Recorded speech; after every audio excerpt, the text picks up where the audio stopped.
जय हिंद साथियों, मैं आपका दोस्त राहुल मीणा आप सभी का स्वागत करता हूं आपके अपने इस YouTube channel smart study approach परिवार में। साथियों, जैसा कि आप सभी जानते हैं कि हम पढ़ रहे हैं मध्य प्रदेश का सामान्य अध्ययन, और मध्य प्रदेश के सामान्य अध्ययन की इस कड़ी में जो हमारा टॉपिक चल रहा है वह है मध्य प्रदेश की नदियाँ। क्या है हमारा टॉपिक? मध्य प्रदेश की नदियाँ। और मध्य प्रदेश की नदियों का ये हमारा जो है पार्ट नंबर 2 है और लेक्चर नंबर 39 है। यानी कि इससे पहले हम 38 लेक्चर्स कंप्लीट कर चुके हैं। तो अगर आपने अभी तक उन लेक्चर्स को नहीं देखा है तो अभी जाएं और इसे देखें ताकि आपकी तैयारी बहुत मजबूत हो सके, क्योंकि हमने काफ़ी सारी जो टॉपिक्स हैं वो इस 38 लेक्चर्स में पढ़ लिए हैं जो आपकी परीक्षा के लिए बहुत महत्वपूर्ण हैं। तो साथियों, अगर आपने अभी तक हमारे इस YouTube चैनल को सब्सक्राइब नहीं किया है तो अभी हमारे इस YouTube चैनल को सब्सक्राइब करें और बेल आइकन दबाना ना भूलें। और आप लोगों से एक रिक्वेस्ट है कि आप लोग इन वीडियोस की लिंक को ज़्यादा से ज़्यादा शेयर करें ताकि ज़रूरतमंद लोगों तक ये लिंक पहुंच सके और वो इस सुविधा का लाभ ले सके। क्योंकि आप जानते ही हैं कि स्मार्ट स्टडी अप्रोच परिवार आप सभी के लिए ये जो सीरीज लेकर आया है ये बिल्कुल मुफ्त है। तो साथियों, अगर आप लोग भी कर रहे हैं MPPSC prelims, assistant professor, food safety officer, MP SI, MP police, MP आबकारी, जेल प्रहरी, फॉरेस्ट गार्ड, MP पटवारी और व्यापम द्वारा आयोजित की जाने वाली सभी एक दिवसीय परीक्षाएं जिनमें कि हमारे मध्य प्रदेश का सामान्य अध्ययन पूछा जाता है, तो आज ही जुड़े हमारे स्मार्ट स्टडी अप्रोच परिवार से और अपनी तैयारी को इतना मजबूत कर ले कि आने वाली किसी भी वैकेंसी में हमारी एक सीट बिल्कुल कंफर्म हो जाए। ठीक है, चलिए आगे बढ़ते हैं और हम देखते हैं कि हमने मध्य प्रदेश का सामान्य अध्ययन की जो सीरीज चलाई है उसमें हमारे कितने लेक्चर हो गए हैं। तो ये लेक्चर नंबर 39 है।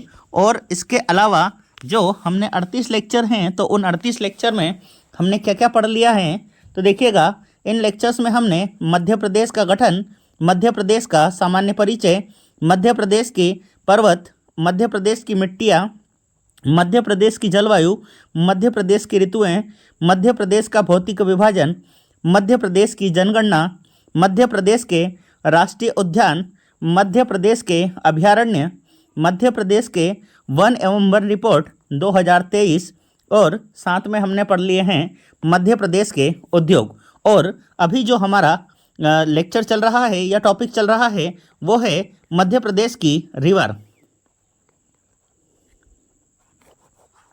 मध्य प्रदेश की रिवर यानी कि मध्य प्रदेश की नदियाँ। ठीक है, और मध्य प्रदेश की नदियों का यह हमारा लेक्चर नंबर 2 है।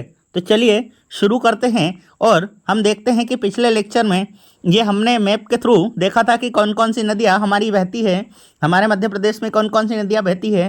जिसमें हमने देखा, देखिए ये नर्मदा है, ये वैनगंगा है, इसके बाद पेंच नदी है, तवा नदी है, वर्धा नदी है, ताप्ती नदी है, माही नदी, चंबल, शिप्रा, काली सिंध, पार्वती, कुनो, बनास, चंबल, सिंध, बेतवा और इसके बाद धसान, सोनार, यमुना, केन, टोंस, सोन। इन नदियों के बारे में हमें पढ़ना है। ठीक है, यमुना नदी हमारे मध्य प्रदेश में प्रवाहित नहीं होती है, लेकिन गंगा यमुना अफवाह तंत्र हमारे यहाँ प्रवाहित होता है, तो इसलिए हम इनको थोड़ा बहुत इनके बारे में जानते हैं। ठीक है, चलिए आगे बढ़ जाते हैं। और हमने क्या पढ़ा था कि हमारे मध्य प्रदेश में बहुत सारी नदियों का उद्गम होने के कारण इसे क्या कहा गया? नदियों का मायका कहा गया। फिर हमने देखा कि हमारे मध्य प्रदेश में चारों दिशाओं में नदियाँ जो होती हैं वो प्रवाहित होती हैं, लेकिन मध्य प्रदेश का ढाल किस दिशा में है? तो उत्तर की ओर इसका ढाल हमें देखने को मिलता है। फिर हमने देखा कि हमारे यहाँ की जो नदियाँ हैं या तो मैकाल पर्वत से या विंध्यन पर्वत या फिर इसके बाद में सतपुड़ा पर्वत श्रेणी से इन नदियों का उद्गम माना जाता है। साथ ही साथ हमने ये भी देखा था कि हमारे मध्य प्रदेश की जो नदियां हैं वे बारहमासी ना होते हुए ये केवल मौसम आधारित हैं, क्योंकि हमारे यहाँ पर जो नदियां हैं वो प्रायद्वीपीय नदियां हैं, जबकि हिमालय से निकलने वाली जो नदियां होती हैं वो बारहमासी होती हैं। फिर हमने देखा कि हमारे मध्य प्रदेश में कुल 207 छोटी बड़ी नदियां हैं। फिर हमने अपवाह तंत्र को समझा, इसके बाद अपवाह द्रोणी को हमने समझा। फिर हमने देखा कि जल विभाजक क्या होता है और अपवाह प्रतिरूप क्या होता है।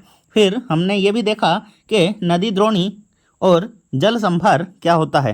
ठीक है, तो ये हमने कल के लेक्चर्स में देखे थे।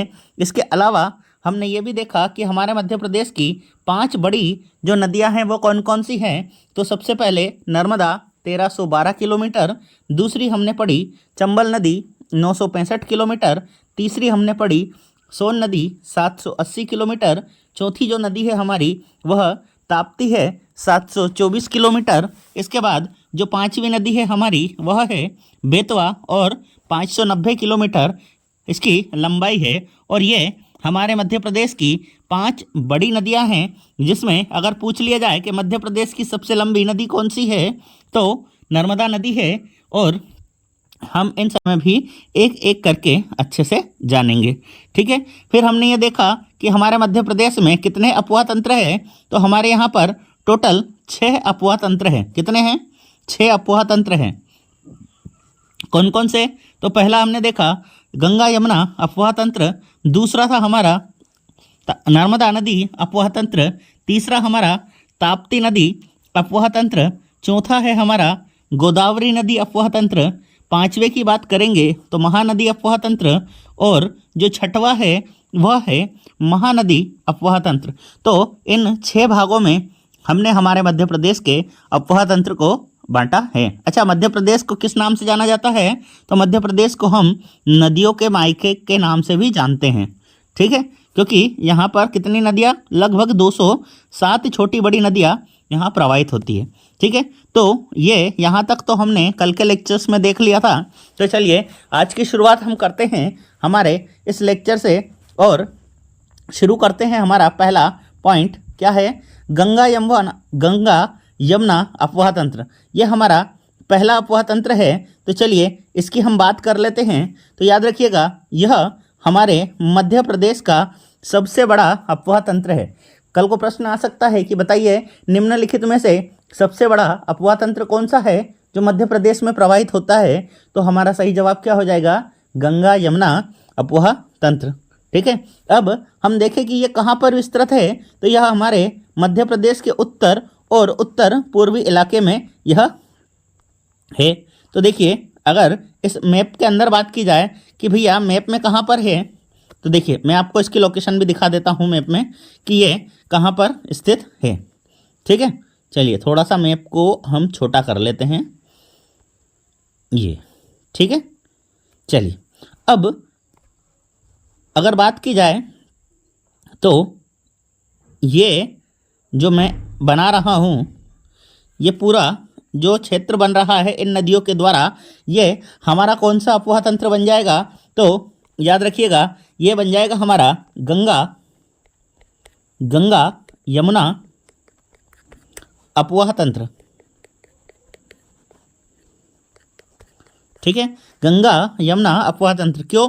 देखिए अब अगर बात की जाए तो ये जो गंगा यमुना अपवाह तंत्र है इसमें जो हमारी एक मेन नदी है वह कौन सी है? तो देखिए ये है हमारी यमुना नदी, और इसी के साथ ये जो दूसरी नदी हमारी आ रही है वह है गंगा नदी। क्लियर है? अब इसके अलावा अगर हम देखेंगे तो हमारे जो मध्य प्रदेश की नदियां हैं वो ये सारी की सारी किस में जाकर मिल रही है? देखिए ये पहली नदी यमुना में मिल गई, इसके बाद यमुना की सहायक चंबल में मिल गई। ठीक, चंबल के बाद ये भी चंबल में मिल गई। ये सारी नदियाँ हमें चंबल में मिलती हुई दिख रही है। इसके बाद अगर बात की जाए बेतवा नदी की तो ये सीधी यमुना में जाकर मिल जाती है। फिर केन नदी सीधी यमुना में जाकर मिल जाती है। और अगर हम देखें तो देखिए ये सोन नदी जो सीधी गंगा में जाकर मिल गई, और इसके अलावा ये जो टोंस नदी है ये भी गंगा में जाकर सीधे मिल जाती है। तो इस प्रकार इन नदियों के द्वारा जो तंत्र बनाया जाता है, क्योंकि अफवाह तंत्र किसको कहा जाता है कि मुख्य नदी और उसकी जो सहायक नदियों द्वारा मिलकर जो तंत्र बनाया जाता है उसे हम अफवाह तंत्र कहते हैं। अब देखिए आधे से ज़्यादा हिस्सा तो इसने ही कवर कर लिया हमारे मध्य प्रदेश का, इसलिए हमने कहा कि ये हमारे मध्य प्रदेश का सबसे बड़ा अफवाह तंत्र है। क्लियर है इतनी बातें? चलिए आगे बढ़ जाते हैं। और क्लियर है?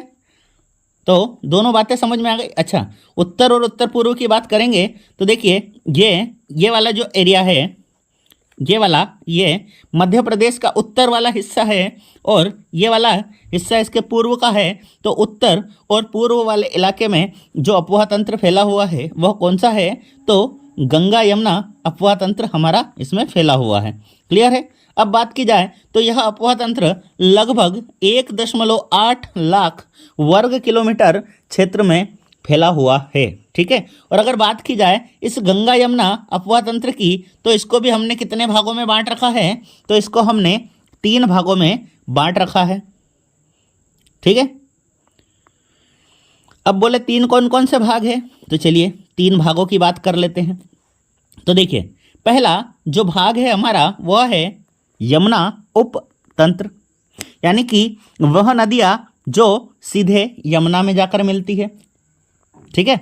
डायरेक्ट। तो कौन कौन सी? देखिए चंबल हो गई, इसके बाद सिंध हो गई, बेतवा, धसान और केन। ये नदियाँ सीधी जाकर किस में मिलती है? तो ये सारी की सारी नदियाँ सीधे जाकर यमुना में मिलती है। तो ये यमुना का उप तंत्र हो गया। अब आप सोच रहे होंगे कि सर आपने काली सिंध, पार्वती, शिप्रा ये क्यों नहीं लिखा नदियों में? तो देखिए ये सारी की सारी किस में मिल रही है? क्या ये डायरेक्ट यमुना में जाकर मिल रही है? नहीं मिल रही ना। ये सीधी जाकर किस में मिल रही है? तो ये चंबल में जाकर मिल रही है। क्लियर है? चलिए दूसरा अफवाह तंत्र की बात करें, ये पहला हो गया। इसके बाद दूसरा है टोंस नदी अफवाह तंत्र। ठीक? तो टोंस नदी अफवाह तंत्र के अंतर्गत कौन कौन से आते हैं? तो इसमें हम देखते हैं कि टोंस नदी में बीहड़, ओदा और महाना ये नदियाँ सीधी जाकर किस में मिल जाती है? हमारी टोंस नदी में मिल जाती है, और टोंस नदी सीधी जाकर गंगा में मिल जाती है। क्लियर है इतनी बात? ठीक है। अब तीसरा जो भाग है हमारा वो हो गया सोन उपतंत्र। ठीक है? यानी कि सोन नदी और उसकी सहायक नदियों द्वारा बनाया गया तंत्र। तो सोन में कौन कौन सी आएगी? तो देखिए जोहिला, बनास, गोपद और रिहंद। ठीक है? आपने कुछ गौर करा? बोले सर क्या गौर करा? तो देखिए हमने यहाँ पे बनास नदी पढ़ लिया। ठीक? जबकि अगर हम मैप में चलें तो हमने बनास नदी तो यहाँ लिख रखी है, और ये किस में आकर मिल रही है? चंबल में आकर मिल रही है। तो याद रखना एक बनास हमें यहाँ पर मिलेगी, और एक बनास हमें इधर छत्तीसगढ़ से जो सीधे यमुना में जाकर मिलेगी। तो एक बनास नदी हमें सोन नदी अफवाह तंत्र में भी देखने को मिलेगी। इसलिए कंफ्यूज मत होना।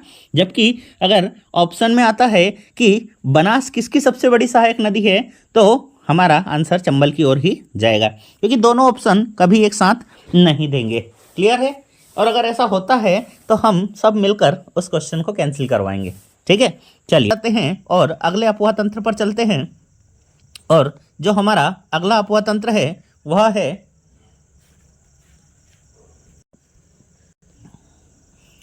नर्मदा नदी अफवाह तंत्र। कौन सा है हमारा दूसरा अफवाह तंत्र? नर्मदा नदी अफवाह तंत्र।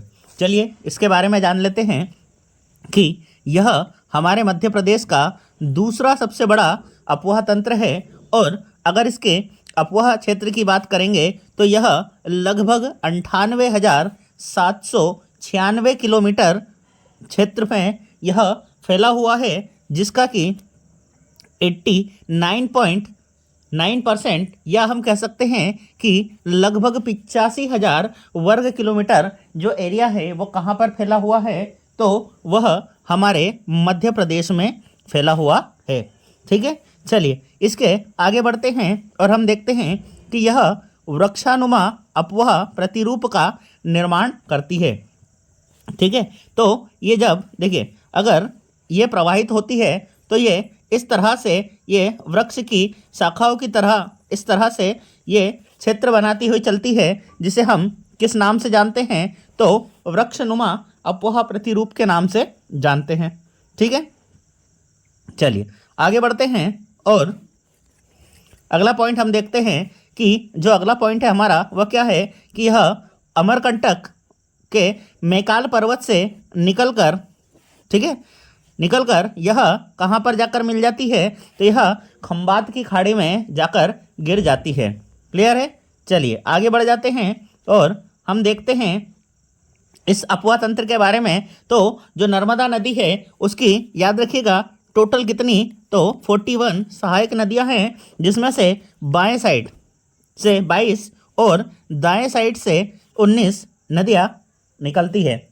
अब अगर आपको दाएं बाएं में समझ नहीं आता है और अगर इसको समझने में प्रॉब्लम है तो बायां का मतलब होता है लेफ्ट, क्या होता है? लेफ्ट होता है, और दाएं का मतलब क्या होता है? तो राइट होता है। यानी कि लेफ्ट साइड से कितनी नदियाँ? 22 नदियाँ, और राइट साइड से कितनी नदियाँ? तो 19 नदियाँ। या बोले सर हम इसको कैसे याद रखें? तो देखिए हम इन नदियों को इस तरह से याद रख सकते हैं जैसे मैं याद रखता हूँ। कैसे? कि देखिए ब, इसका बाएं में पहला अक्षर क्या है? तो ब है, और अगर 22 देखेंगे तो 22 में भी पहला अक्षर क्या आता है? तो इसमें भी ब आता है। यानी कि हम इस बाएं के ब से किसका अंदाजा लगा सकते हैं या किसको हम याद रख सकते हैं? तो ये जो 22 वाला ब है उसको हम इसके साथ याद रख सकते हैं। क्लियर है इतनी बातें? तो बाएं साइड से कितनी नदियाँ? 22 नदियाँ, और दाएं साइड से कितनी नदियाँ? 19 नदियाँ। टोटल कितनी नदियाँ इसमें आकर मिलती है? तो याद रखिएगा टोटल 41 नदियाँ इसमें आकर मिलती है। ठीक है, तो ये हमारा दूसरा अफवाह तंत्र भी कंप्लीट होता है। चलिए तीसरे अफवाह तंत्र की ओर चलते हैं, और हमारा जो तीसरा अफवाह तंत्र है उसका नाम क्या है? तो यह ताप्ती नदी अफवाह तंत्र कहलाता है। ठीक है, अगर ताप्ती नदी अफवाह तंत्र की बात करेंगे तो यह ताप्ती और उसकी सहायक नदियों के द्वारा निर्मित किया जाता है। और अगर हम देखेंगे तो यह नर्मदा नदी के समांतर बहते हुए कहाँ जाकर गिर जाती है? खंबात की खाड़ी में जाकर गिर जाती है। यानी कि अगर पूछ लिया जाए कि निम्न में से वह कौन सी नदी है जो पश्चिम की ओर प्रवाहित होती है, तो जो मुख्य नदियां हैं उनमें एक तो हमारी नर्मदा और दूसरी जो है वो हमारी ताप्ती नदी है, जो पूर्व से पश्चिम बहती है। ठीक है, ये उल्टी दिशा में बहती है। क्लियर है इतनी बातें? चलिए अगर बात की जाए कि इसका जो अफवाह क्षेत्र है वो कितना है, तो लगभग 65,145 वर्ग किलोमीटर। कितना है? 65,145 वर्ग किलोमीटर। ये किलोमीटर नहीं है, यह वर्ग किलोमीटर है। ठीक है, टाइपिंग मिस्टेक है, तो इसको हम बोलते हैं किलोमीटर स्क्वायर। क्लियर है? ठीक है, और जिसमें से 9,800 वर्ग किलोमीटर कहाँ पर बहती है ये? तो ये हमारे मध्य प्रदेश में बहती है। क्लियर है? वहीं पर अगर बात की जाए तो इसकी सहायक नदियों में पूर्णा, गिरना, अनेर, अंबोरा, उतावली और कालीभीत, ये वाली भीत नहीं है, कालीभीत है। ठीक है, कालीभीत आदि सारी नदियाँ किस में जाकर मिलती है? तो ये सब ताप्ती नदी अफवाह तंत्र में जाकर मिल जाती है। ठीक है, चलिए आगे बढ़ जाते हैं और अगले अफवाह तंत्र की ओर चलते हैं। और जो हमारा अगला अफवाह तंत्र है वह कौन सा है? तो याद रखिएगा जो हमारा अगला अफवाह तंत्र है वह है गोदावरी नदी अफवाह तंत्र। अब फिर हमारे मन में एक डाउट आएगा कि सर गोदावरी नदी तो हमारे यहाँ से प्रवाहित होती नहीं है, तो गोदावरी नदी अफवाह तंत्र कैसे हो गया? अरे भाई, गोदावरी नदी प्रवाहित नहीं होती है, लेकिन उसकी जो प्रमुख सहायक नदियाँ हैं जिसमें वैनगंगा, वर्धा, तो ये नदियाँ कहाँ से निकलती है? ये हमारे मध्य प्रदेश से निकलती है। इसलिए गोदावरी नदी का जो अफवाह तंत्र है उसका संबंध भी हमारे मध्य प्रदेश से है। इसलिए हमें गोदावरी नदी अफवाह तंत्र भी पढ़ना पड़ता है। ठीक है, क्लियर है बात? जैसे गंगा यमुना पढ़ा था वैसे ही गोदावरी नदी अफवाह तंत्र भी हम पढ़ेंगे। ठीक है, चलिए तो हम देख लेते हैं हमारा गोदावरी नदी अफवाह तंत्र। ठीक, चलिए तो गोदावरी नदी अफवाह तंत्र की बात करेंगे तो दक्षिण की ओर प्रवाहित होने वाली नदियों के सहयोग से अफवाह तंत्र बनता है। कौन सा? गोदावरी नदी अफवाह तंत्र। यानी कि अगर इस अफवाह तंत्र की बात की जाए तो यह अफवाह तंत्र हमारे मध्य प्रदेश में किस दिशा में है, तो यह दक्षिण दिशा की ओर प्रवाहित होने वाली नदियों द्वारा बनाया गया अफवाह तंत्र है।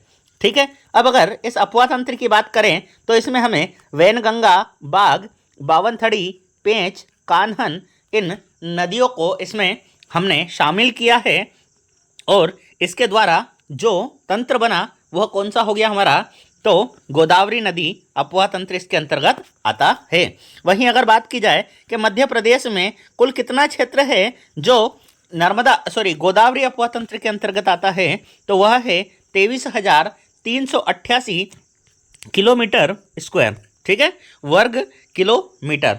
ठीक है, इतनी बातें समझ में आ गई। चलिए आगे बढ़ जाते हैं और हम हमारा अगला अफवाह तंत्र देखते हैं। तो जो अगला हमारा अफवाह तंत्र है वह है माही नदी अफवाह तंत्र। अब अगर माही नदी की बात करेंगे तो ये भी हमारे मध्य प्रदेश की कौन सी दिशा में बहती है, तो याद रखिएगा यह भी हमारे मध्य प्रदेश की पश्चिम दिशा में यह प्रवाहित होती है और माही और उसकी सहायक नदियों द्वारा जो तंत्र निर्मित किया जाता है उसका हमने नाम क्या रख लिया, तो याद रखिएगा उसका नाम है माही नदी अफवाह तंत्र। ठीक है, चलिए अगर माही नदी की बात करें तो यह 583 किलोमीटर लंबी इस नदी के द्वारा 38,699 वर्ग किलोमीटर अफवाह तंत्र बनाया जाता है, जिसमें से लगभग 7,188 वर्ग किलोमीटर हमारे मध्य प्रदेश में ये प्रवाहित होती है। और अगर इसकी सहायक नदियों की हम बात करेंगे तो इसमें सोम, जाखम और अनास ये जो नदियां हैं ये हमारे किस अफवाह तंत्र का हिस्सा है, तो ये हमारे माही नदी अफवाह तंत्र का हिस्सा है। याद रखिएगा ये जो माही नदी है ना ये अंतर्राष्ट्रीय नदी है, यानी कि इसके बारे में अंतर्राष्ट्रीय स्तर पर पढ़ाया जाता है। बोले सर ऐसा क्या खास है इसमें, तो देखिएगा हमने ये देखा था कि हमारे जो मध्य प्रदेश है, चलिए देखिए एक छोटा सा मैप बना लेते हैं अपन मध्य प्रदेश का कि ठीक है। चलिए तो मान लीजिए कि ये हमारा मध्य प्रदेश है,